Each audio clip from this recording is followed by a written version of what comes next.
Russian President Vladimir Putin has been a master of geopolitical chess, using his visits to the United States to project strength, exploit vulnerabilities, and advance Russia's interests. Over his 25-year tenure, Putin has met with multiple US presidents, each encounter revealing his calculated approach to manipulating the dynamics of the US-Russia relations.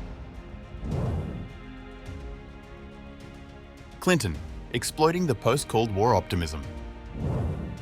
In June 2000, Putin, newly inaugurated as Russia's president, visited the United States to meet President Bill Clinton during the United Nations Millennium Summit in New York. At this early stage, Putin was an enigma, a former KGB officer stepping into the shoes of the erratic Boris Yeltsin. Clinton, in his final months in office, saw Russia as a nation transitioning to democracy, ripe for partnership. Putin played into this optimism, presenting himself as a reformer committed to stability. Their meetings included a Kremlin tour, an informal dinner, and even a jazz concert, fostering a facade of camaraderie. Yet, behind the scenes, Putin was already consolidating power, cracking down on oligarchs and political rivals under the guise of fighting corruption. Putin's approach with Clinton was to project humility while subtly asserting Russia's relevance. He agreed to arms control discussions, knowing they would bolster his image as a cooperative leader, but he also pushed back on US criticism of Russia's Chechnya campaign, framing it as a domestic issue. By doing so, he tested Clinton's willingness to prioritize human rights over strategic interests and found the US president amenable to compromise. Putin left the US having secured Clinton's tacit acceptance of his heavy-handed tactics in Chechnya, setting a precedent for exploiting Western hopes for a reset in relations.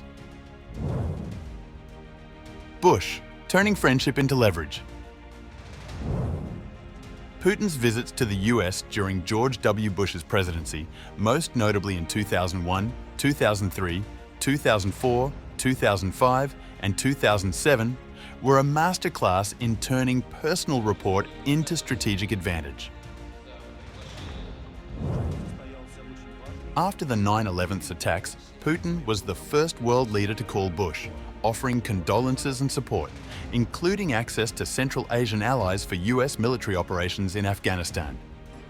This gesture cemented an early bond, famously encapsulated by Bush's claim in 2001 that he had looked into Putin's eyes and gotten a sense of his soul. Today, the United States is faced with an unprecedented act of aggression from international terrorism. First of all, I express my sincere and deep condolences to all the victims and the families of the deceased. Putin's 2001 visit to Washington, New York, and Bush's Texas ranch reinforced this connection, with Putin visiting the World Trade Center site and attending a CIA briefing projecting solidarity. However, Putin used this goodwill to extract concessions. The 2002 Strategic Offensive Reductions Treaty, signed during a period of frequent US-Russia summits, reduced nuclear arsenals, but allowed Russia to maintain strategic parity with the US while modernizing its forces. By 2007, when Putin visited Bush's family compound in Kennebunkport, Maine, he capitalized on their friendship to push back against US missile defense plans in Eastern Europe. While fishing and discussing global security, Putin framed these plans as a threat to Russia's sovereignty, sowing doubts in Bush's mind about their necessity. Bush's memoirs later revealed a growing frustration, noting Putin's cold-blooded nature during their final 2008 meeting in Beijing. Putin's ability to shift from ally to adversary left Bush grappling with a misjudged relationship as Russia invaded Georgia months later, exposing the limits of personal diplomacy. Obama, undermining the reset. Putin's US visits during Barack Obama's presidency in 2005 and 2015 for United Nations General Assembly meetings highlighted his skill at exploiting diplomatic overtures. Obama's administration sought a reset in US-Russia relations, symbolized by Secretary of State Hillary Clinton's infamous reset button in 2009. Putin, then Prime Minister, but still the power behind President Dmitry Medvedev, used this period to project cooperation while pursuing his own agenda.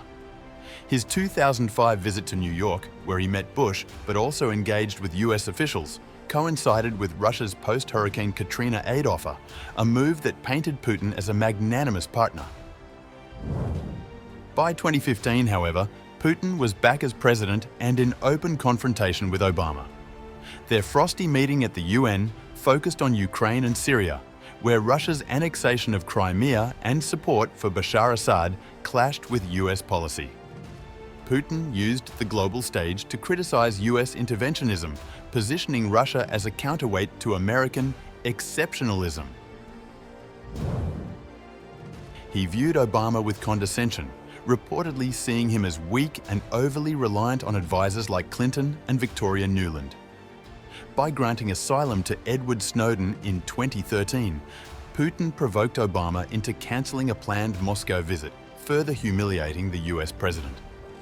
Putin's visits became less about dialogue and more about signaling Russia's defiance, turning Obama's reset into a diplomatic embarrassment. Trump, flattery and chaos. Putin's interactions with Donald Trump, while not always on US soil, set the stage for his most controversial American visit, the proposed 2025 Alaska summit. During Trump's first term, Putin met him 6 times, including at G20 and APEC summits, with the 2018 Helsinki meeting drawing global attention. Although not in the US, Helsinki showcased Putin's strategy of flattery and manipulation.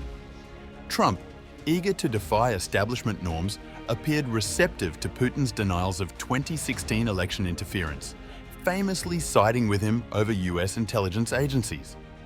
Putin's charm offensive, calling Trump a colorful individual, played to Trump's ego, creating a perception of alignment that unsettled US allies.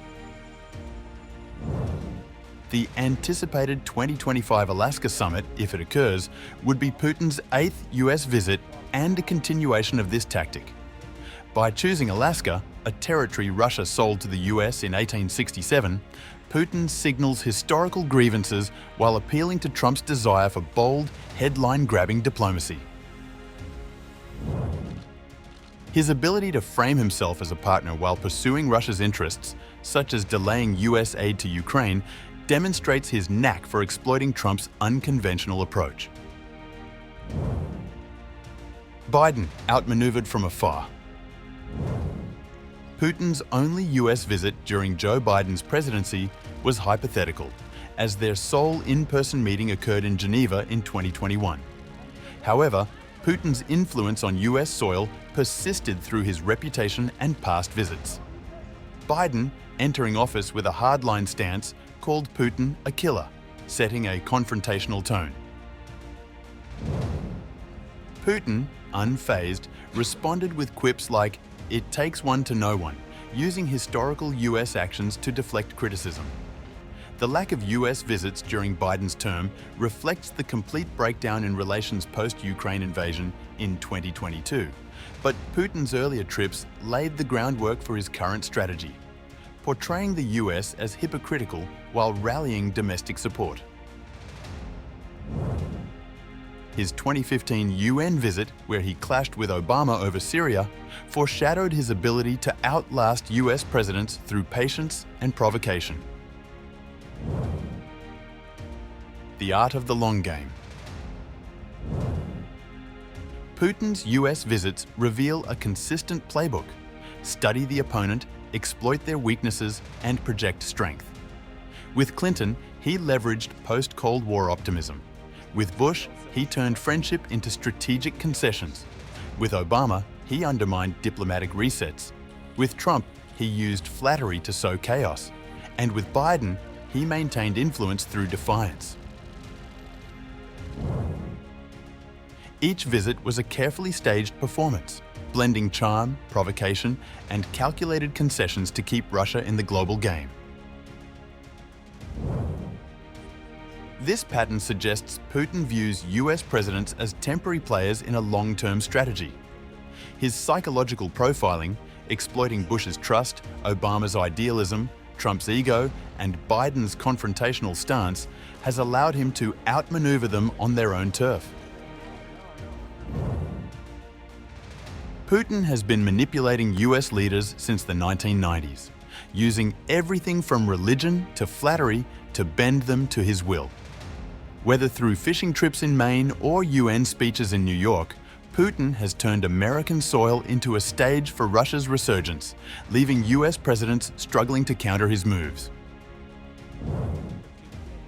In the end, Putin's success lies in his ability to exploit the predictability of US leadership transitions. While American presidents come and go, Putin's enduring tenure allows him to play the long game, turning each visit into a chance to tilt the board in Russia's favor. As the world watches the potential 2025 Alaska summit, one thing is clear: Putin arrives not just to negotiate, but to win.